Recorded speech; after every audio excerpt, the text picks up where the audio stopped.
Venerable Dhammasami was born in 1964, the seventh of 10 children in the town of Laika in Shan State. His father was a classical Shan scholar. He was also a herbalist, and he would go into the forest gathering herbs to make into remedies. His mother was illiterate because she was never sent to school, but she was a traditional singer and would give impromptu performances. She was a powerful force in the family, encouraging all her children to strive for a good education. Shan State is on a high plateau bordering China, Thailand and Laos, covering a quarter of the Union of Myanmar. It is rich in teak and mineral resources. Their home in Laika on the river Pui, one of the 3 rivers feeding the town, was surrounded by rice fields. It is a provincial capital of beautiful temples and pagodas. Here we can see the old palace of the Laika royal family, which was offered to the Sangha, becoming a temple. The whole town is served by water from an irrigation project created more than a century ago by the town's Shan ruling prince called Chaofa. Kamai's mother was strict. When he'd go upstairs, he had to tiptoe, being careful not to make a noise in case she would scold him. So when he left home to live in the monastery, he relished the freedom and the opportunity to play with all the other boys. It was in the monastery that he received his education, and it was here that he discovered a love of books and learning.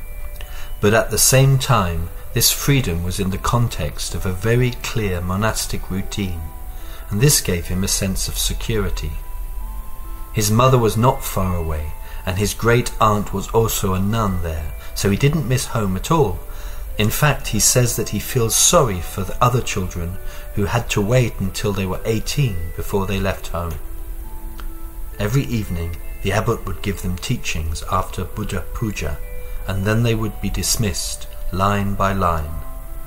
The little ones would be dismissed first.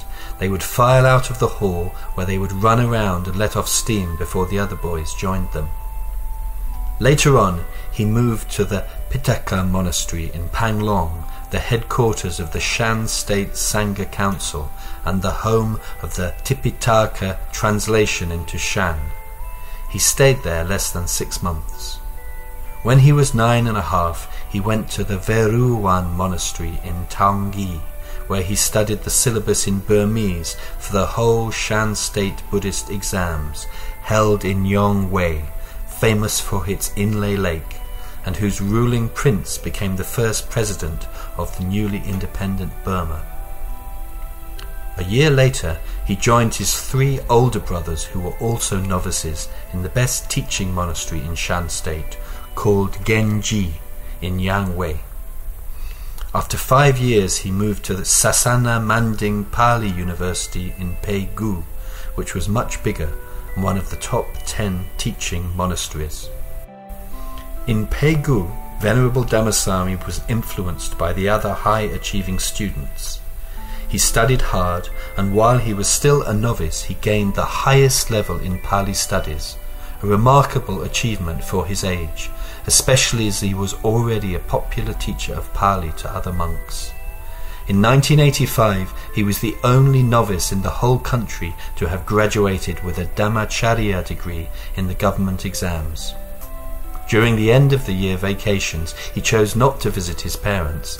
Instead, he would go to Yangon and quietly study English. Later on, he went to Thailand, where he taught Pali near the border in Chiang Mai province for 2 years. Then on to Bangkok, where he improved his English further, and this opened up the opportunity for him to go to Sri Lanka in 1991.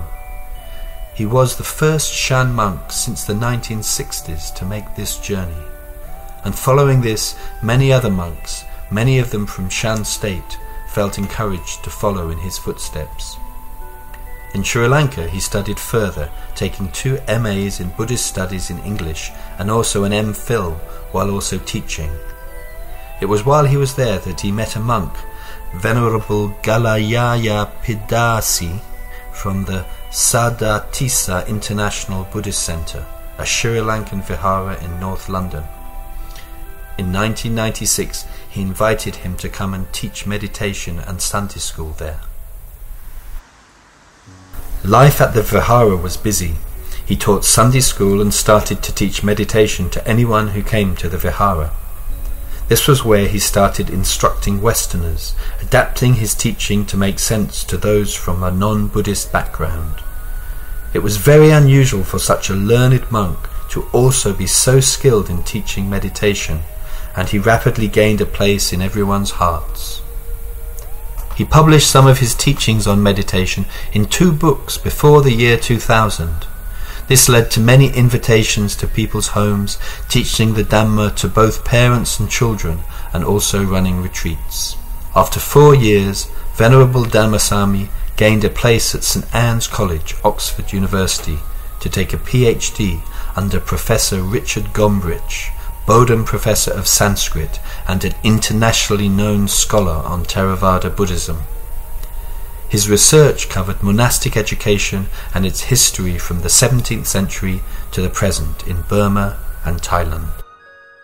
In the last year of his PhD, he set up the Oxford Buddha Vihara with the help of Venerables Panyawamsa, Mahasena, Nanda Meda, Badiya, Mahasomchai, Mahajirabandhu and Sumana. It was just in a little rented house. Soon, so many people were coming to hear him teach that they had to find somewhere larger and were able to buy their first property, a 5-bedroom semi-detached house. Not only this, but a branch monastery was set up in Singapore as well. Some would ask, how could a monk from such a simple background become such an inspiring teacher so far from home? People were drawn by his warmth and compassion, and also the clarity of his teaching. There was always a warm welcome at the vihara where everybody could feel comfortable and included. Venerable Dhammasami always emphasizes the fact that Dhamma is for everyone, Western, Thai, Burmese, Sri Lankan, everyone. Throughout this time, Venerable Dhammasami continued his academic life, organizing the Vesak celebrations, including one to mark the 2,550 years of Mahaparinibbana at Mahachulalongkorn Buddhist University, and serving as Secretary General for the International Council for the UN Day of Vesak. As well as this, he has been publishing papers, organizing and attending conferences, as well as setting up various organizations, including the International Association of Buddhist Universities and the Association of Theravada Buddhist Universities. He has also received many honours, such as the Agamaha Sadhamma Jyotika Daja from the Burmese government and an honorary PhD from Mahachulalongkorn University. On the 23rd of November this year, he laid the first stone on the Buddhist University of Shan State. This is the fulfillment of a dream he has had for many years. In Shan State, the excitement has been palpable, as so many monks have been working hard so that the university will become a centre of academic excellence. Indeed, the library is already growing fast, as Venerable Dhammasami has sent books from around the world. He has always encouraged the publication of books in the Shan language, and this year there will be 50 books available for free distribution, an exciting development for the Shan people. For some time he has been supporting summer schools in his hometown, and scholarships have been made available to students, enabling them to carry on with their studies. This year, Venerable Dhammasami will be celebrating his 50th birthday. Lots of people want to express their gratitude towards him, so he's asked those in his hometown of Laika to mark it by restoring the local hospital. The number of beds will increase to 100 and it will be supplied with modern equipment. Free medical treatment will be available during November and December. In time for his birthday, a new Dhamma hall will be built for the Ho Luai Vihara, the monastery of his home village, as well as a community hall on the land donated by his family. Venerable Dhammasami loves trees, and for his birthday more than 5,000 trees will be planted in Laika. He tells us that first we need to grow trees in our hearts before we can grow them on the land. In this way we can develop a powerful impetus to love and preserve our environment. In Tongi, the Pali conference is yet another way of expressing gratitude towards him. He was the one who revived Pali as an international medium for Theravada Buddhist scholars in 2009. Pali scholars from 9 countries will be coming to celebrate his birthday with their research papers. Likewise, a conference on Shan Buddhist manuscripts will be held in Laika. This is the second time it's taken place and is his brainchild, bringing traditional and modern scholars of this subject together.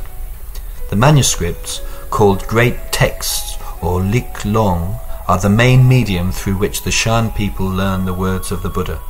He's led such a full life spreading the Dhamma. It's not possible to describe it all, but it is the way he teaches meditation that reflects his wide experience, having practiced with so many different teachers. His flexible and adaptable approach is greatly appreciated in the West, where the Dhamma is spreading at such a rate that there are not nearly enough teachers. When he leaves the Oxford Buddha Vihara, he is greatly missed.